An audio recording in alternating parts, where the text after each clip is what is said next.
Sveiki visi, Ruslanas su jumis ir jūs esate Imuninė sistema kanale. Šiandien nagrinėjom du produktus, kurie yra kažkas tai tokio. Tai žodžiu mumijus, šilagit, kitaip angliškai vadinasi. Juodas, blizgus, minkštas, toks kaip plėstelinas. Tai yra 999 praba. Investicinis auksas mūsų organizmui. Tai yra žaliava, iš kurios toliau gaminasi kitokie visokie mumijai. Čia yra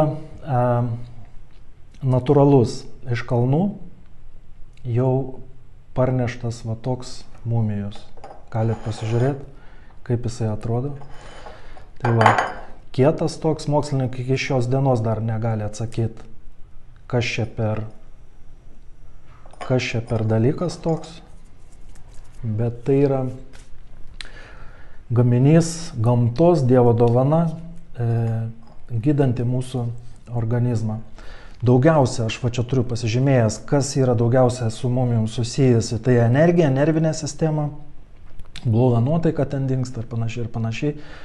Plaukams, kas šampūną deda, labai greitai moterims atsigaivina, vyrams testosteronas. Tokį gerą jėgą duoda. Tada senos traumos gyja. Tada mažiau nerimo, žodžiu, gera kokybė miego pasidaro. Toliau veidui berimai kažkokie ten pradingsta, kai mes atskiedžiam su vandeniu ir tokį pasidarom kaukytės. Ir apskritai bendra savijauta pagerėja. Yra daug atsiliepimų.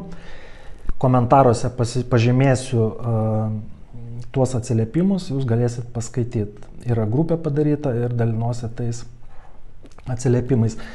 Kitas produktas tai yra akmens aliejus. Matot, su aliejum neturi nieko bendra, bet kada mes turim virintą vandenį, kambario temperatūros, ne karštą, mes pasidarom tirpalą. Visą tą koncentraciją, kaip ką daryti, aš viską pasakysiu.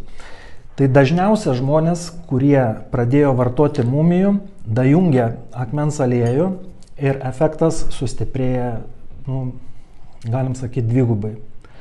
Dvigubai sustiprėja visa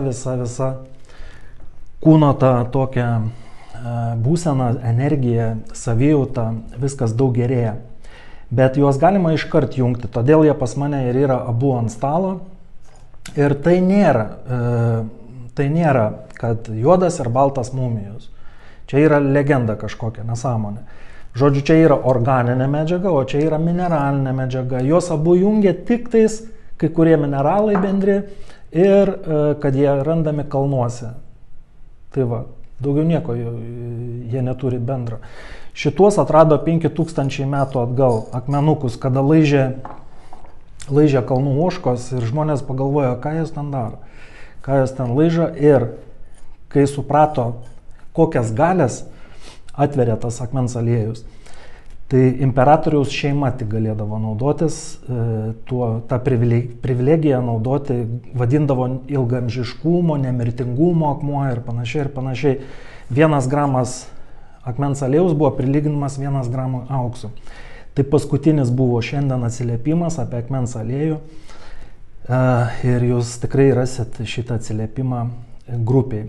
Aš negaliu labai daug kalbėti šituose video, kadangi neleidžia paplatinti plačiau, blokuoja tuos video, kai aš pradedu ten pasakoti apie tuos visus dalykus, kas atsitinka mūsų organizmui. Tai va, toks trumpas video, toks trumpas pristatymas, paaiškinimas. Ir kas norit, iš tikrųjų dabar turim, galite užsisakyti. Būna, kad pritrūkstam ir labai dažnai, bet savaitės 2 bėgyje viskas išsisprendžia, vėl mes papildomai gaunam. Jo daug nėra, daug galit gauti tik tai Amazon, dar kažkur tai, pasakysiu, kad kaip ten gaminasi ir panašiai, kad ten dasideda visokie kietikliai ir žodžiu. Geriau patylėsiu, jūs patys įvertinsit,